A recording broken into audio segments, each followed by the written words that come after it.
Alright guys, what exactly is a GIC? A Guaranteed Investment Certificate, which is usually required for the student direct stream, which is an express way of applying to a student visa for Canada. All of you have been searching for what exactly is a GIC and which of the GICs could be a better fit for yourself. We are going to be identifying all of these questions and answers today in this video. Please be tuned till the end. My name is Sahil.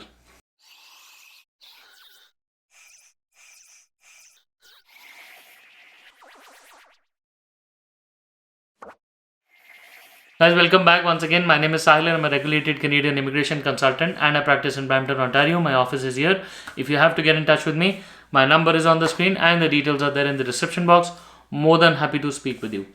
Guys, please make sure that you hit the bell icon and the subscribe button because we talk a lot about Canadian immigration. And if you are an aspirant of coming to Canada, then this is the channel that you must be subscribed to all the time. So guys, what we are discussing today is the famous GIC for the SDS stream of application for Canadian student visa. Now GIC, which is the Guaranteed Investment Certificate, is usually required if you want to apply under the SDS stream for a Canadian student visa. Now historically the SDS stream has been a little more quicker and little more better in terms of performance and approvals than the regular stream. Now, if you belong to one of the eligible countries, just like India, Pakistan, Morocco, Senegal, all of those countries, then you could be eligible for your SDS stream. And like I said, you need to invest a minimum of $10,000 in the GIC certificate, where Canada has this one of the requirements for the SDS stream. Now, what exactly is the GIC? It is basically a Canadian investment account that has a guaranteed rate of return for a fixed period of time. Okay, now understand this more or less like a pocket money account. So what you do is that you open a bank account in Canada, which is an investment account GIC. You fund it with $10,000. Whenever you land in Canada, you are able to withdraw a bullet amount in the initial days, and then every month there onwards for the next 12 months, you will be able to withdraw a couple of $100s.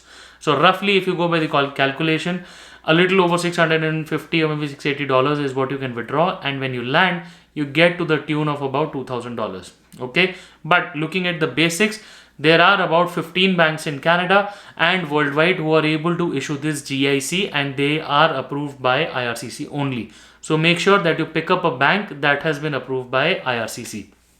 Now, what exactly is confirmed when you invest into one of the GICs? You will get a letter of attestation, you will get a GIC certificate, you will get investment directions confirmation or the investment balance confirmation from the bank. Now, the bank must hold the GIC in an investment account or a student account that you cannot access until you arrive in Canada. So that must be ensured. Otherwise, the GIC will be a waste of time and investment for you.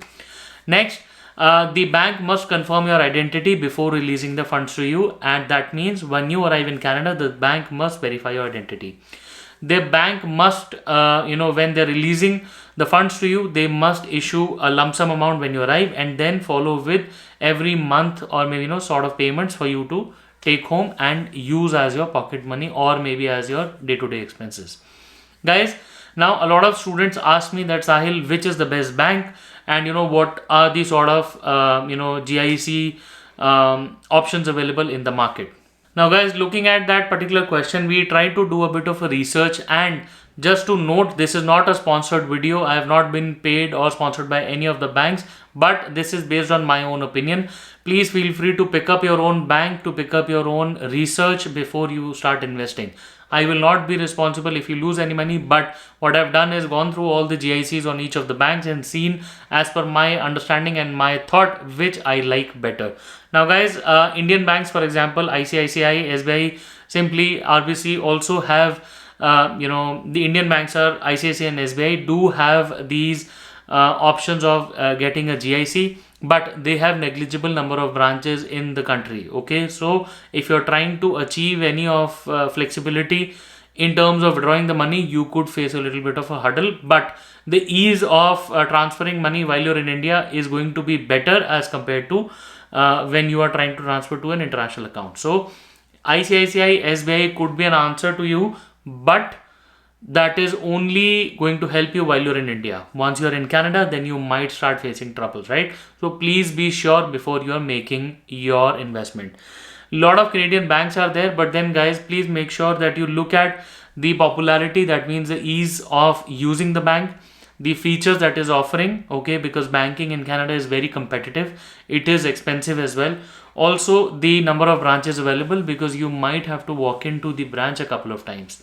Now guys, based on my research, I clearly found out two big banks in Canada which are sort of head on with each other. One was Scotia Bank, primary reason because it's one of the most popular choices, and also Scotia Bank has I think a corporate branch in CP, that is Connaught Place, New Delhi, that is not available for regular banking, but they still have some sort of a presence in India, right? The next bank which is good on features and good on savings is CIBC, which I found out. So I'll do a quick head out comparison in both. Now one guys, Scotia Bank, if you look at the cons of it, it's a little slower, takes about 2 days in processing. There is a processing fees of about $200 when you open Scotia Bank GIC account. Has about 1100 branches in Canada. There's a strict application process, that means low application acceptance fees is there, right? But the student savings account gives you $60 of bonus when you open, and has less offers if you look at overall, right? Whereas CIBC could be a better proposition if you're trying to get some offers. Okay, now the benefits of going with Scotia is that it has a lower currency exchange rate, and the higher limit is about $10,000 to $50,000, right? So which can be really beneficial for you. It's one of the more commonly used GICs because of the more popularity around Scotia Bank. On the other hand, if you look at CIBC has a fastest turnaround, rather the one of the quickest ones, that is lower than 2 days. It has no processing fees and about 1200 plus branches in Canada. Okay, it has a high application acceptance rate and gives you a $75 application opening bonus, and stuff like a credit card for students is very common with CIBC, so it definitely helps. Credit cards in the initial days can really help you build a lot of credit in Canada, which will be easier for you in terms of buying a house later in date, or maybe buying a car, or maybe a phone or anything, right? So that really helps a lot. On the lower side, it has a high currency exchange rate and a little lower limit of about $10,000 to $20,000 only. It also gives you a referral bonus. If you start referring your friends and family in your network, you could look yourself earning a couple of dollars if you are trying to help anybody out in terms of getting a GIC. Guys, this was my assessment in terms of going for GIC. There are, like I said, 15 other options are there. Everybody is offering GIC.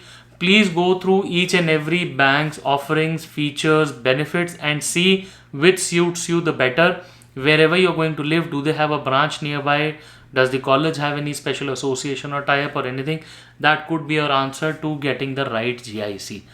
Guys, I hope this video on GIC was helpful, gave you much insights into what you should be looking for when you are trying to get yourself a GIC for your SDS stream. If you have any questions, if you have any doubts, please feel free to schedule a session on the number on the screen. Details are there in the description box. More than happy to connect with you. Once again, I really wish you all the best, and I really hope to see you soon in Canada. All the best.